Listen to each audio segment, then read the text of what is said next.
जय गुरुदेव। गुरुर्ब्रह्मा गुरुर्विष्णु गुरुदेवो महेश्वरः। गुरुः साक्षात् परम ब्रह्म तस्मै श्री गुरुवे नमः। अर्चनी वंदनी प्रातः स्मरणी परम पूजनी गुरुदेव के चरणों में बारंबार वंदन कर आरंभ करते हैं। आज के इस पाठ में अपन सामुद्रिक शास्त्र और वास्तु इनके अंतर संबंध को देखेंगे। एक कुशल स्थपति को सामुद्रिक शास्त्र का ज्ञान किस प्रकार सहायक सिद्ध होता है, इसको जानेंगे। सामुद्रिक यानी ये ऐसा लगता है कि जैसे मुद्रा उससे संबंधित एक विज्ञान है, एक साइंस है।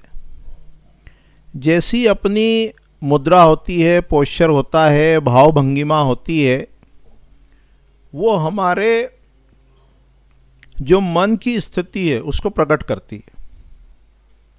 जैसा मन में विचार होगा, भाव होगा, मनोदशा होगी, उसी को अपने यहाँ मुद्रा में वो व्यक्त होती है, प्रदर्शित होती है। जैसे कई बार पुराने समय में लोग कहते थे, भाई माथे पर यह चिंता, ऐसा सिर पे हाथ मत रखो, यानी चिंतित है, यानी व्यक्ति चिंतित है। इसी प्रकार अपने यहाँ बहुत सारी नाट्य आदि की भी मुद्रा है, विभिन्न भावों को प्रकट करने की भी मुद्राएं हैं। अभी यहाँ अपन चर्चा कर रहे हैं कि जैसी मुद्रा होगी वैसा मन का भाव रहता है। और इसी को यदि अपन और थोड़ा गहराई में जाके जब देखें कि अंदर का भाव बदलना हो, तो मुद्रा बदलने से भी अंदर की जो स्थिति है, भाव है, वो बदलता है। इसका प्रयोग अपन वास्तु में कर सकते हैं। अभी यहाँ उद्देश्य ये नहीं है, उद्देश्य कुछ भिन्न है। फिर भी विषय से संबंधित है, इसलिए देखते हैं कि यदि जैसे व्यक्ति चिंतित है और यदि वो मुद्रा अपनी बदल ले, हास्य की मुद्रा ले आए, प्रसन्नता की मुद्रा ले आए, तो धीरे धीरे अंदर से वो देखेगा तो वो चिंता वाली जो स्थिति मन की है वो चली गई। तो केवल मुद्रा बदलने से भी बहुत अधिक परिणाम तुरंत प्राप्त किया जा सकता है। अपने यहाँ वास्तु में जितनी भी आइकोनोग्राफी है, प्रतिमा विज्ञान है, उस सब में भी मुद्रा का बहुत बड़ा महत्व है। अभी उदाहरण के लिए ऐसा समझो कि जैसे आम का वृक्ष है, अभी उसमें आम का फल नहीं लगा है, लेकिन केवल वृक्ष को देखकर, उसके पत्ते देखकर, उसकी पत्तियां सूंघ कर, चख कर ये बता सकते हैं कि ये जो पेड़ है, वृक्ष है, ये आम का वृक्ष है। और किसी की ज़्यादा उसमें एक्सपर्टीज़ हो तो हो सकता है वो यह भी बता दे कि इसमें कलमी आम लगेगा, तोतापरी लगेगा, हापुस लगेगा, किस प्रकार का आम इसमें लगेगा, वो बता सकता है। ठीक इसी प्रकार ये जो ह्यूमन बीइंग है, मनुष्य है, स्त्री हो या पुरुष हो, उसका जो पूरा जो उसका शरीर है, वो उसका पूरा शरीर उसके गुणों को व्यक्त कर रहा है, उसके गुणों को प्रदर्शित कर रहा है। उसका चाहे फोरहेड हो, उसका चाहे नासिका हो, उसकी चाहे आँखें हों, उसके चाहे कान हो, उसके चाहे फेस हो, चाहे उसके चलने का तरीका हो, बैठने का तरीका हो, ये सारी जितनी भी भाव भंगिमा है और आकृति है, ये सब उसके उस व्यक्ति के गुणों को, जिसको वो अपने अंदर रखता है, संजोए हुए है, उसको प्रकट करते हैं। ऐसी पंच महापुरुष के लक्षण बताएं शास्त्र में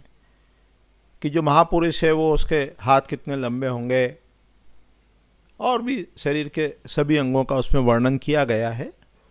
पहले के समय में जब विवाह आदि होता था, जो रॉयल फैमिली कह लो, बड़े परिवार कह लो, सामान्य में भी प्रचलन में था, तो वो विवाह आदि के समय कई प्रकार की एक तरह से परीक्षण करते थे। उसमें आँख भी देखना, उठना बैठना, चलना फिरना इत्यादि का परीक्षण भी किया जाता था। अभी यहाँ वास्तु में अपन ये देख रहे हैं कि अपने पास कोई व्यक्ति आया और वो परेशानी में है, वो कष्ट में है। लेकिन यदि उसका जो शरीर है, आकृति है, और भी जो उसका उठना बैठना भाव भंगिमा है, उसके आधार पर अपन कह सकते हैं कि ये जो है ये अच्छे पुरुष के लक्षणों से युक्त है, और जो परेशानी है, समस्या है, वो टेम्परेरी है। वो भी ज्योतिष इत्यादि के महादशा अंतरदशा के कारण आई है, लेकिन ये जीवन में अपने उन्नति करेगा। फिर ज्योतिष विज्ञान में जब जाते हैं और अंदर सामुद्रिक शास्त्र में जाते हैं, तो वो व्यक्ति आकर किधर बैठा, अपने लेफ्ट में बैठा है, राइट में बैठा है, सामने बैठा है, उसका हाथ कहाँ है,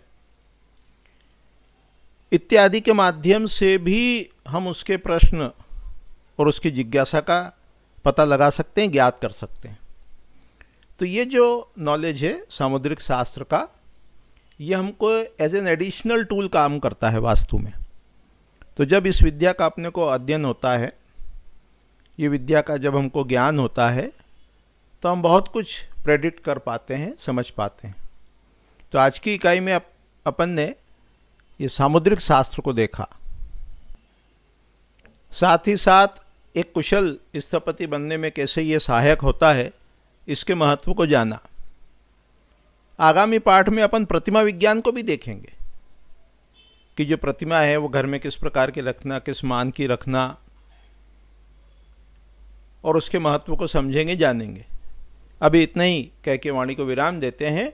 जय गुरुदेव, जय गुरुदेव।